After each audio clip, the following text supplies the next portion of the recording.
할렐루야. 오늘도 수요 기도회에 참여한 여러분 환영하며 축복합니다. 오늘도 말씀의 은혜 받고 기도의 제목을 따라 함께 기도할 때 기도의 능력을 더불어 체험하는 은혜의 시간이 되기를 주님의 이름으로 축원합니다. 오늘 우리에게 주시는 하나님의 말씀은 사무엘상 18장 1절에서 9절까지 말씀입니다. 하나님의 말씀을 경청하시기 바랍니다. 다윗이 사울에게 말하기를 마침에 요나단의 마음이 다윗의 마음과 하나가 되어 요나단이 그를 자기 생명같이 사랑하니라. 그날에 사울은 다윗을 머무르게 하고 그의 아버지의 집으로 다시 돌아가기를 허락하지 아니하였고, 요나단은 다윗을 자기 생명같이 사랑하여 더불어 언약을 맺었으며, 요나단이 자기가 입었던 겉옷을 벗어 다윗에게 주고 자기의 군복과 칼과 활과 띠도 그리하였더라. 다윗은 사울이 보내는 곳마다 가서 지혜롭게 행하매 사울이 그를 군대의 장으로 삼았더니 온 백성이 합당히 여겼고 사울의 신하들도 합당히 여겼더라. 무리가 돌아올 때 곧 다윗이 블레셋 사람을 죽이고 돌아올 때에 여인들이 이스라엘 모든 성읍에서 나와서 노래하며 춤추며 소고와 경쇠를 가지고 왕 사울을 환영하는데, 여인들이 뛰놀며 노래하며 이르되 사울이 죽인 자는 천천히요 다윗은 만만이로다 한지라. 사울이 그 말에 불쾌하여 심히 노하여 이르되 다윗에게는 만만을 돌리고 내게는 천천만 돌리니 그가 더 얻을 것이 나라 말고 무엇이냐 하고, 그날 후로 사울이 다윗을 주목하였더라. 아멘. 오늘도 이 말씀을 통해 우리에게 주신 하나님의 음성을 듣게 되길 바랍니다. 골리앗을 앞세운 블레셋과의 전투는 결국 만군의 여호와 하나님을 의지하며 이 전쟁은 하나님께 속한 것이라 고백하며 나아갔던 다윗의 믿음의 도전으로 승리로 끝을 맺게 되었습니다. 그리고 이제 오늘 본문의 말씀은 승리, 그 이후의 모습을 그리고 있는데요. 오늘 읽지는 않았습니다만 17장 55절 이하에 보면 사울이 다윗이 누군지 모릅니다. 이미 다윗은 왕 앞에서 악기를 연주해서 악령을 쫓아주기도 했고, 그때만 해도 왕이 그를 신뢰한다는 그런 신뢰하기도 하지 않았습니까? 그런데 사울이 다윗을 몰라요. 그래서 군사령관 아브넬에게 이 소년이 누구의 아들이냐 하고 묻는 거예요. 그러니까 아브넬도 잘 몰라요. 그래서 주변 사람들도 물어보는데 다 모릅니다. 골리앗을 죽이고 승전한 후에 이제 왕 앞에서 드디어 자신이 베들레헴 이새의 아들이다라고 정체를 밝히게 된 거죠. 이것은 다윗이 그동안에 비록 왕궁에 들어가서 왕 앞에서 악기도 연주하고 하기도 했지만 거의 왕궁 내에서는 다윗이라는 존재는 존재감이 없는 무명의 소년이었을 뿐이라는 것을 우리에게 강조해서 보여주고 있는 것이죠. 그런데 이제 골리앗을 물리치고 다 진 것 같은 전쟁을 승리로 이끌고 나니 다윗은 무명의 소년에서 일약 전쟁의 영웅으로 급부상하게 된 것이죠. 자고 일어나니 스타가 되어 있다라는 표현이 다윗에게 꼭 맞는 표현이었을 것입니다. 그런데 이처럼 무명이던 사람이 일약 스타가 되면 어떤 문제가 생깁니까? 그를 시기하고 질투해서 어떻게든 그를 끌어내리려는 사람이 꼭 생기게 되어 있지 않습니까? 그래서 오늘 말씀에 보면 다윗이 전쟁에서 승리한 이후에 한편으로는 그의 진정한 친구가 되었던 사람이 있는가 하면 그를 질투한 사람이 있습니다. 이 두 사람을 비교하여 오늘 본문은 보여주고 있는데요.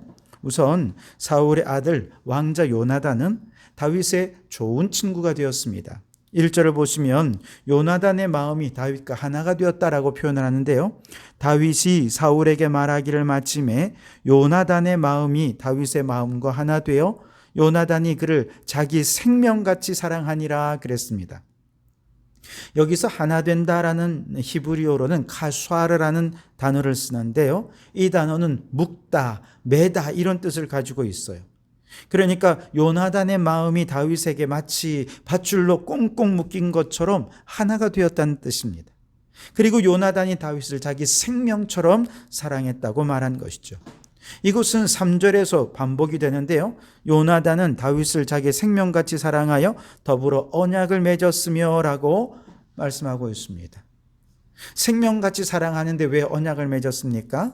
언약을 맺었다라는 말은 히브리어로 베리트라고 하는데요. 이건 자르다라는 단어에서 파생된 동사입니다. 아브라함의 횃불 언약을 생각해 보시면 이해가 될 텐데요. 고대 군동 지방에서는요, 언약을 맺을 때 짐승을 두 조각으로 잘라서 계약의 두 당사자가 그 잘려진 두 짐승의 조각 사이를 지나면서 계약이 체결이 되었죠. 이것은 무엇을 뜻하는 것입니까?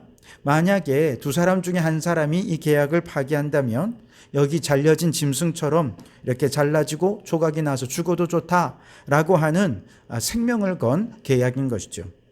그러니까 요나단과 다윗은 지금 생명을 걸고 하나됨의 서약을 지키겠노라 맹약을 한 것입니다. 그만큼 생명처럼 서로를 사랑하게 되었다는 것이죠.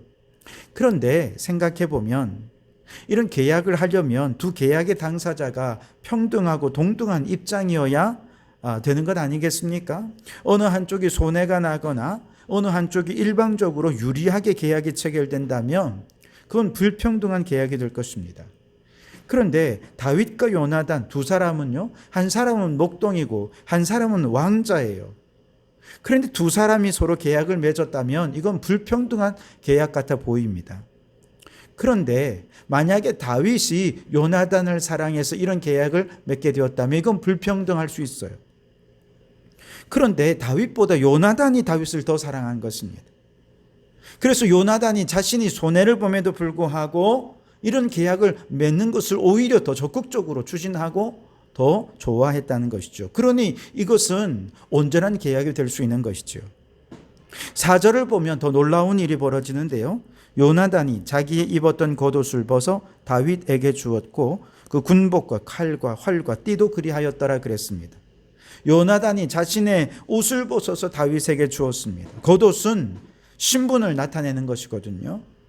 그러니까 왕자만 입을 수 있는 특수하게 제작된 왕자의 복장이에요.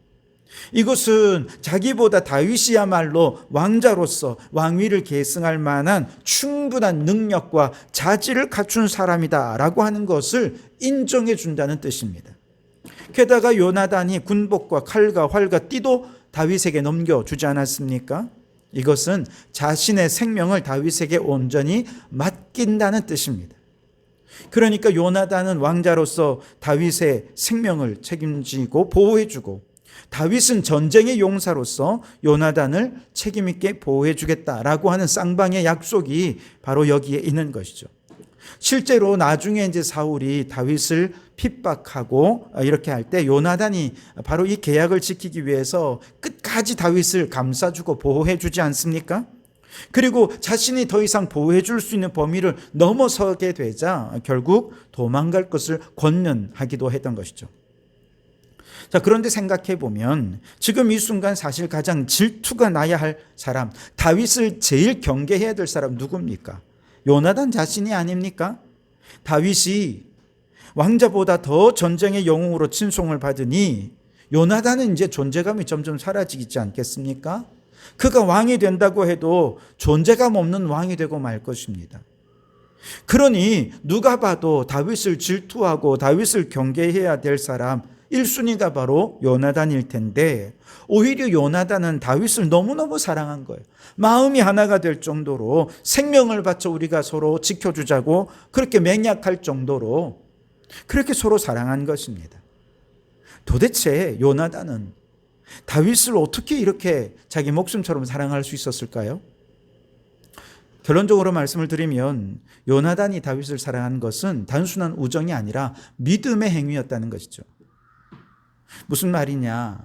여러분 이것을 이해하기 위해 한 가지 질문을 좀 던져볼 필요가 있는데요. 그건 뭐냐 하면 골리앗이 40일 동안 이스라엘을 모욕하고 하나님을 모욕할 때 요나단은 도대체 어디 있었습니까? 사무엘상 14장에서 우리가 살펴보았던 것처럼 요나단은요 병기든 사람과 함께 블레셋 진영 한복판으로 뛰어가서 블레셋을 흔들고 승리로 이끌었던 정말 아주 용기백배한 사람이었습니다. 도전 정신이 투철한 사람이었습니다. 게다가 요나단은 하나님을 향한 믿음도 얼마나 강한 사람이었는지 모릅니다. 그 중심이 하나님을 향한 사람이었습니다. 그런데 골리앗이 지금 나와서 위협하고 있는 그 40일 동안은 요나단이 이름이 보이지 않습니다. 왜 요나단은 이때는 가만히 있었을까? 한 가지 추측해 보면 아마 사울 왕이 요나단을 꼭 붙잡고 있어서 도저히 움직일 수가 없었을 것입니다. 요나단은 아마 이런 상황을 타개하기 위해서 지금 이스라엘 백성들이 다 패배의식에 빠져서 거의 이 전쟁이 패배한 것과 같은 그런 분위기 아니었습니까? 이런 상황을 타개하기 위해서 요나단은 또다시 자기라도 앞장서야 된다고 생각을 해서 끊임없이 나갈 기회를 보았을 거예요. 그런데 사울 왕이 절대로 그를 나서지 못하게 했을 것입니다. 왜냐하면 사울 왕은 자신이 이미 패배의식에 사로잡혀 있었고 요나단이 혹시라도 나섰다가 이제 죽기라도 하면 이건 자신의 후사까지도 잃어버리게 되는 것 아닙니까? 그렇기 때문에 사울 왕은요 군인들을 시켜서 요나단을 2겹, 3겹을 싸서 꼼짝도 아마 못하게 했을 것입니다. 한번 전력이 있었기 때문에 그렇죠. 그러다 보니 아무리 믿음이 있는 사람들도요 전체가 다 지금 불신앙의 공기 가운데 있으니 점점 그 믿음이 퇴색할 수밖에 없지 않겠습니까? 그래서 참 공동체가 중요한데요.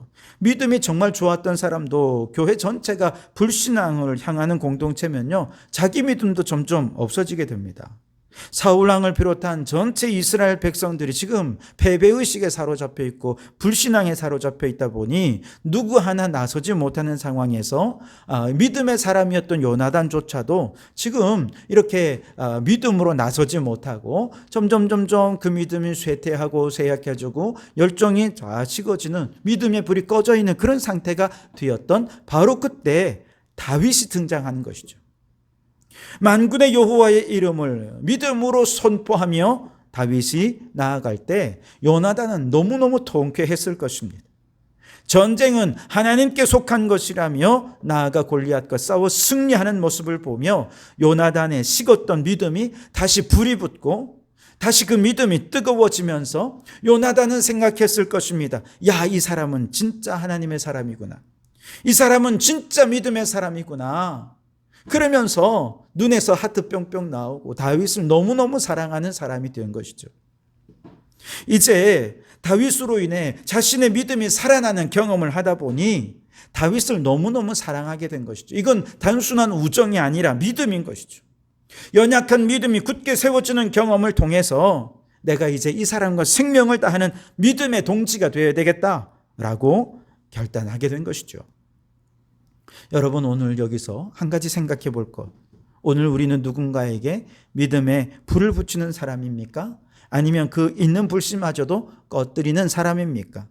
바라기는 우리 모든 성도들이 믿음의 불씨가 꺼지고 식어져가는 그래서 믿음의 방황을 하고 있는 누군가가 있을 때 다윗처럼 믿음의 불씨를 되살려주는 성도들이 될 수 있기를 바랍니다. 우리가 이런 사람과 우정을 맺고 이런 사람과 교제를 하고 이런 사람과 사랑을 나눌 때 내 믿음의 불씨도 뜨겁게 살아나게 되는 것이죠. 우리 모든 성도들이 서로가 서로에게 다윗과 요나단 같이 믿음 안에 진정한 사랑을 나누는 믿음의 동지가 되고 서로의 믿음의 불씨를 붙여주는 그러한 믿음의 동지들이 될 수 있기를 바랍니다. 여러분 지금 우리 교회에 우리 곁에 믿음의 불씨가 꺼져서 마귀와 싸울 엄두도 못 내고 패배의식과 좌절 속에 신앙이 싸늘하게 식어져 있는 분들이 있습니다. 바라기는 오늘 그분들의 이름을 불러가며 주님 내가 그들의 심령에 불을 붙여주는 자가 되게 해주십시오. 생명 다해 사랑할 수 있는 믿음의 동력자가 되게 해주십시오. 기도하는 이 밤이 될 수 있기를 바랍니다.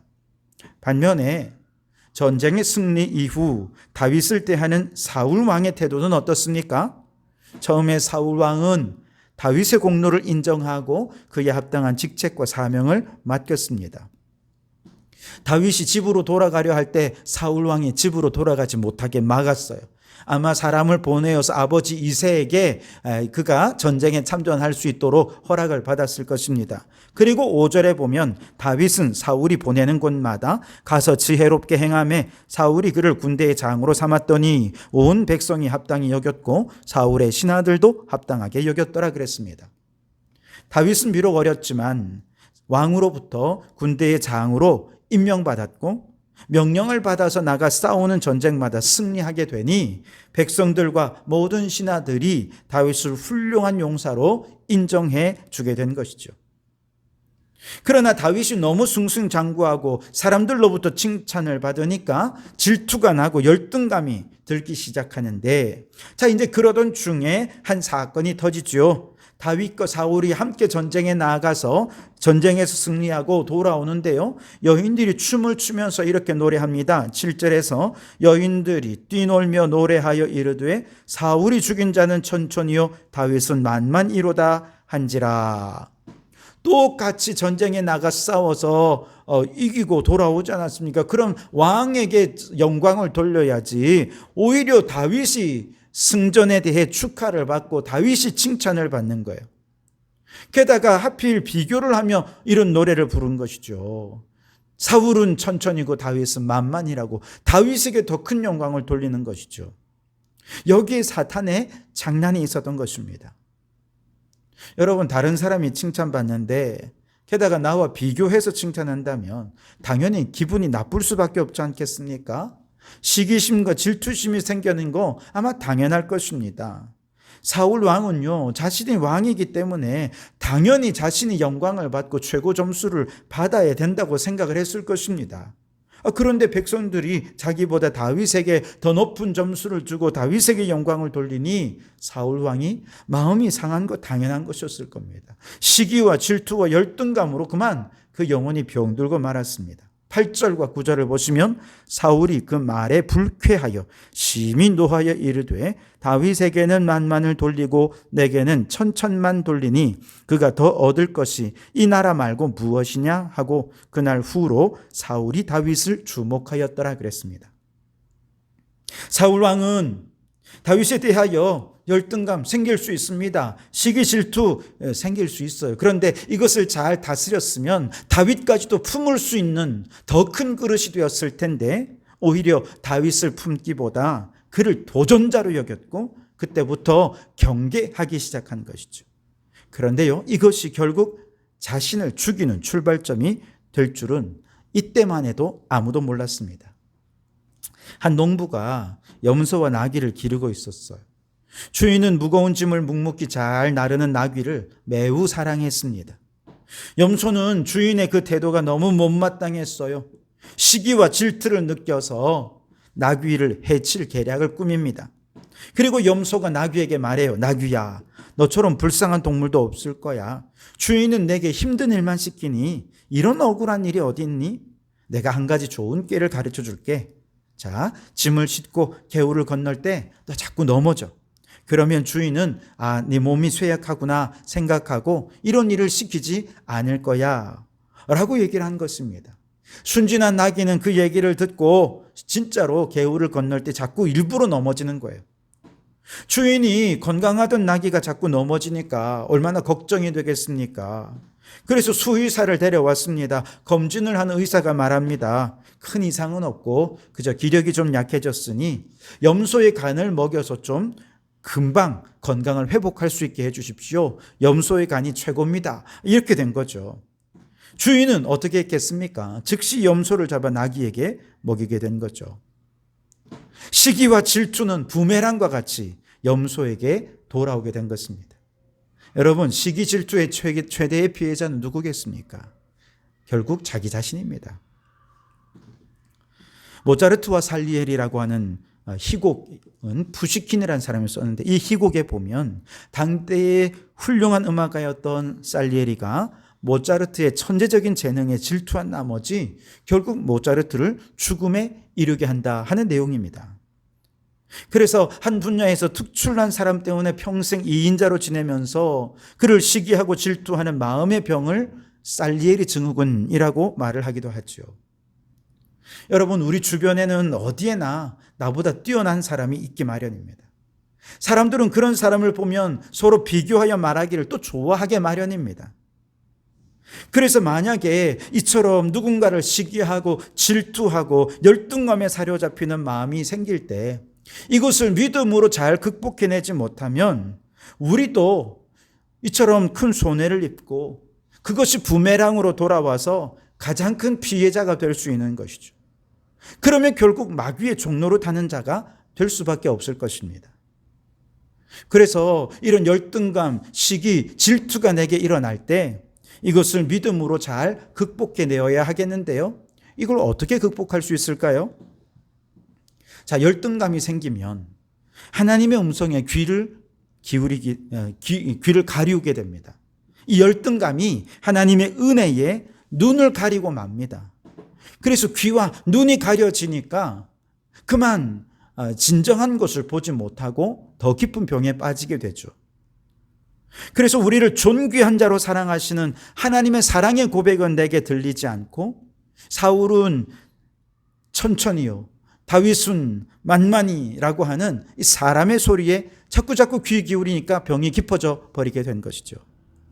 게다가 사울 왕도 얼마나 훌륭합니까? 내가 받은 은혜가 너무나도 크고 놀랍고 감사한데 그만 열등감에 사로잡히고 나니까 이미 하나님께서 내게 주신 은혜가 전혀 보이지를 않더라는 것이죠. 살리에리만 해도요, 당대의 유명한 음악가였고 그에게 베토벤, 슈베르트, 리스트 같은 유명한 제자들이 배출된 정도로 뛰어난 스승이기도 했습니다. 하나님께서 그에게 엄청난 은혜를 주신 거죠, 이미. 그런데 모차르트를 보면서 열등감에 사로잡히니까 그는 하나님을 원망하는 것이죠.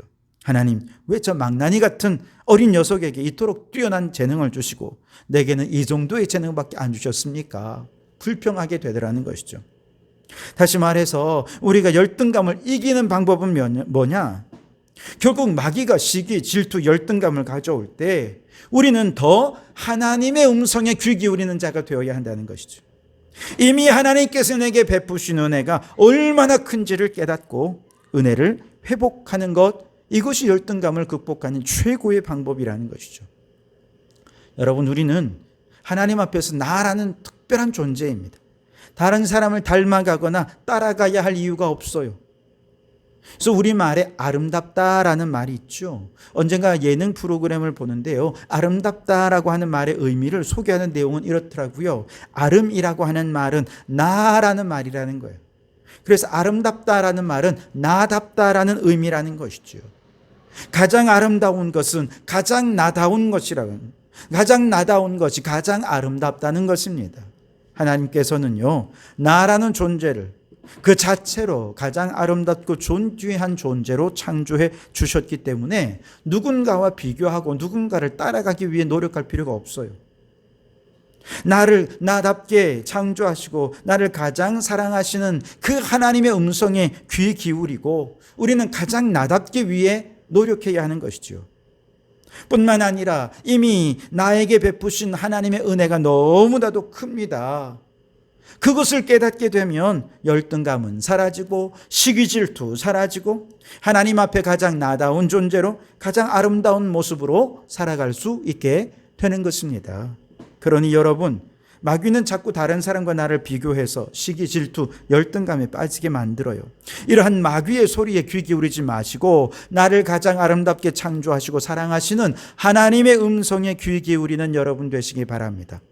마귀는 하나님의 은혜를 보지 못하게 눈을 가리지만 그럴 때마다 하나님의 은혜를 더 사모하고 은혜 충만하셔서 이미 받은 은혜로 충분하고 감사하고 그렇게 찬양하며 살아가는 성도들이 되시기를 주님의 이름으로 축원합니다.